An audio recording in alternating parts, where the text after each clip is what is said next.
भगवान बुद्ध देव और मनुष्यों के शास्ता थे, परंतु सबसे पहले वह मनुष्य थे। मनुष्य बढ़कर देवता बनता है, यह प्राचीन मान्यता थी। आज भी हम मनुष्यत्व के ऊपर देवत्व की बात करते हैं, परंतु बुद्ध ने इस क्रम को पलट दिया। उन्होंने कहा, यह जो मनुष्यता है वही देवताओं का सुक्ति प्राप्त करना कहलाती है। देवता जब सुक्ति प्राप्त करता है तब वह मनुष्य बनता है। देवताओं में विलास है, राग, द्वेष, ईर्ष्या और मोह भी वहां है। निर्वाण की साधना वहां नहीं हो सकती।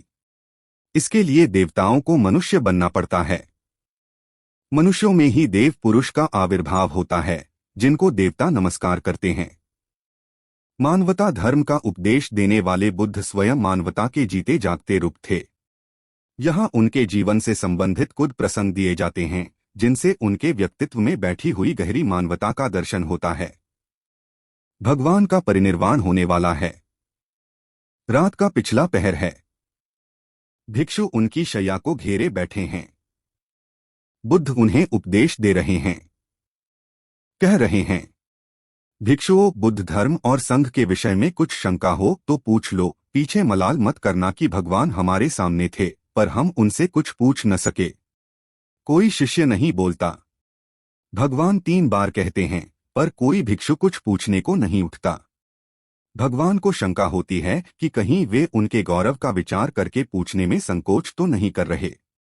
इसलिए वह कहते हैं, शायद भिक्षुओं, तुम मेरे गौरव के कारण नहीं पूछ रहे। जैसे मित्र मित्र से पूछता है, वैसे तुम मुझसे पूछो। बुद्ध अपने शिष्यों की समान भूमिका पर आ जाते हैं।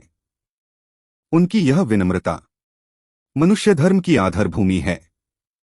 बुद्ध ने अपने को भिक्षुओं का कल्याण मित्र कहा है, जो उनकी मानवीय सहृदयता और विनम्रता को सूचित करता है। एक दूसरा दृश्य भी उसी समय का है। चंद्रकर्मार पुत्र के यहाँ बुद्ध ने अंतिम भोजन किया था।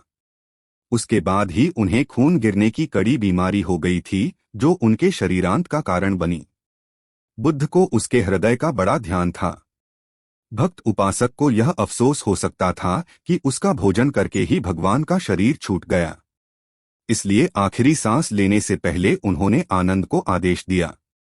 आनंद चंद्रकर्मार पुत्र की इस चिंता को दूर करना और कहना, आयुष्मान, तूने बड़ा लाभ कमाया कि मेरे भोजन को करके तथागत परिनिर्वाण को प्राप्त हुए। जिसके हृदय में अगाध करुणा थी, वह ऐसा क्यों न कहता।